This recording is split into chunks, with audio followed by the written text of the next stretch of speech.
Yan, magandang gabi po sa atin lahat mga kabibe. So ayan, bali mag-iilaw po tayo ng palaka ngayon mga idol para may pang-ulam tayo bukas. So ayan mga idol, ito po yung gamit nating flashlight mga idol. Papakita ko sa inyo kung gaano ito kaliwanag. Ayan. Yan mga kabibe. Maliit man to pero malakas.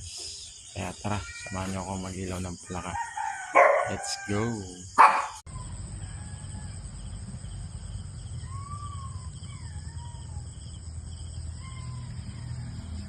Ay, diyan pala kayo mga kabibe. So, tinamad na akong mag-ilaw ng palaka kaya eto na lang yung inilawan ko. Mas maganda na to, mas safe. Malayo sa bukid. Nakakatamad. Ayan. Dami ko nang nahuli mga idol oh. Kasya na to. Sige, dyan na kayo. Baka makahuli pa ako ng may-ari. Sige.